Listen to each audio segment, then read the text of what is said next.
Hello guys! Hello! This is for Aries.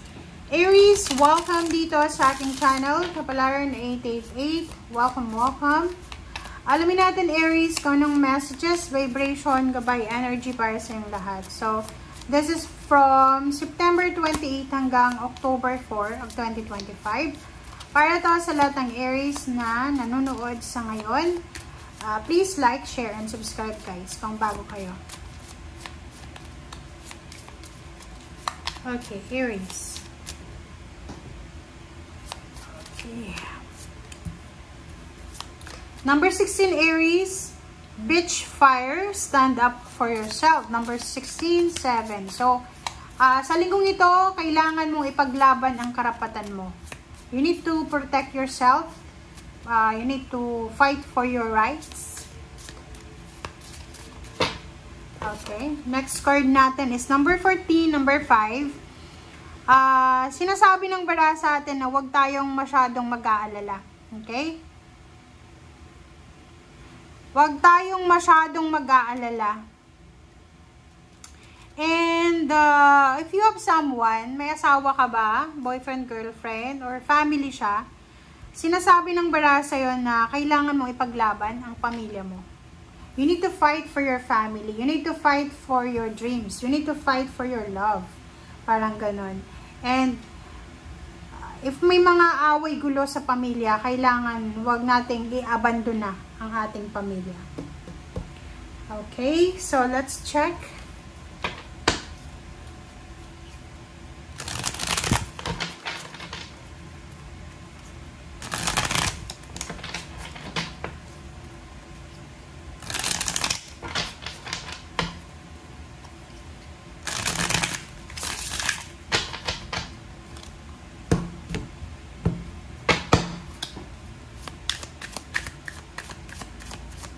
Okay, Aries. Number 1.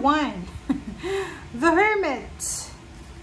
OMG. So, may kailangan ka, Aries, na pag-isipan. May kailangan kang i-reflect. May kailangan kang pag-pray. Kailangan mong ayusin. Are you waiting for a money, lump sum of money, a confirmation, a job offer, or ano pa man? Kasi sinasabi ng bara sa'yo dito na we need to be patient. Okay? Maging mapasensya ka daw, Aries, kung ikaw ay naghihintay. Are you a fresh graduate na nag-aantay ka kung kailan ka ma-hire? Ano ba, married couple na nag-aantay kung kailan magkaka-baby, mabubuntis, or kano pa man?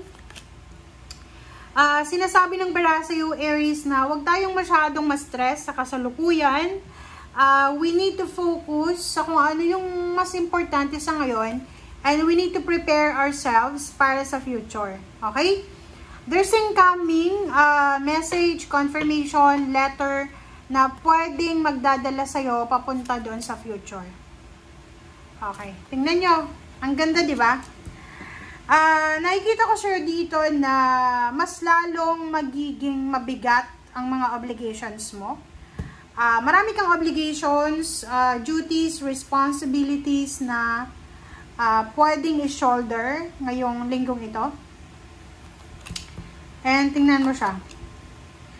Queen of Cups and Ten of Cups. Sinasabi ng bara sa'yo, Aries, same with the Leo, na may balita kang matatanggap sa linggong ito na pwedeng magdala sa'yo ng kaligayahan, kalma, serenity, parang ganon. Okay? So, kung ano man yun na darating sa'yo, ngayong linggong ito, deserve mo yan. Okay?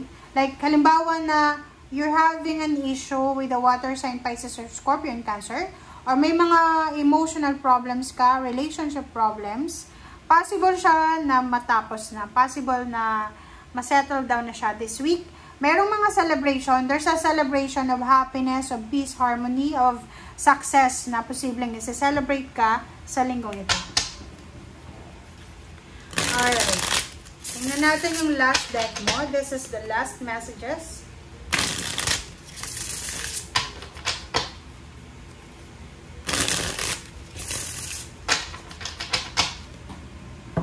Okay, so Aries.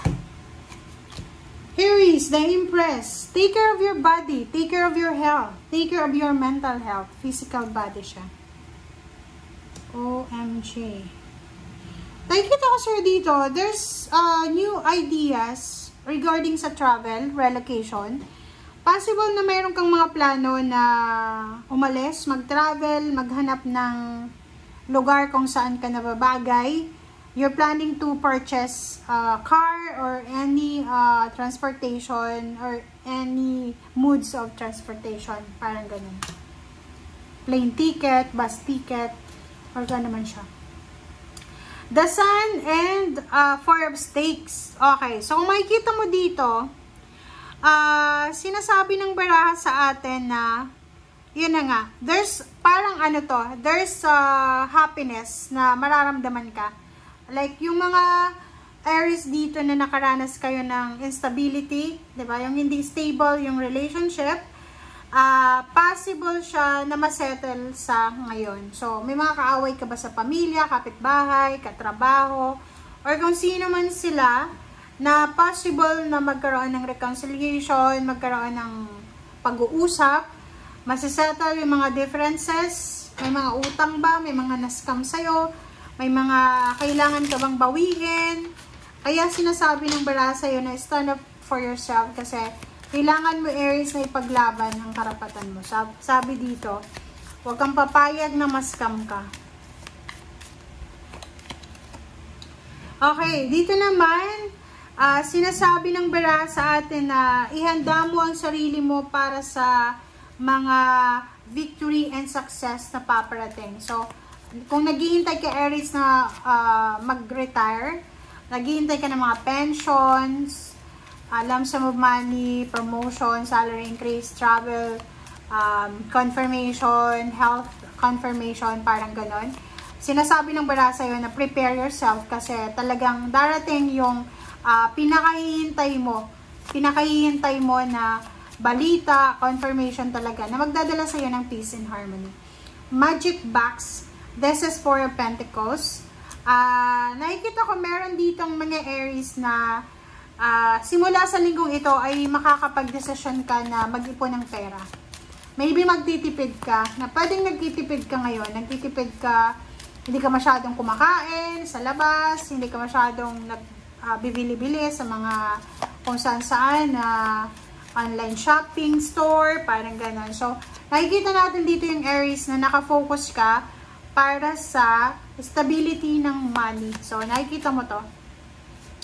And last card natin is Three of Cups. So, yun. There's a celebration. So, may family celebration, birthday celebration, wedding anniversaries, or any types ng celebrations na isa-celebrate mo sa linggong ito. Congratulations, Aries, and thank you for watching. See you again. Bye!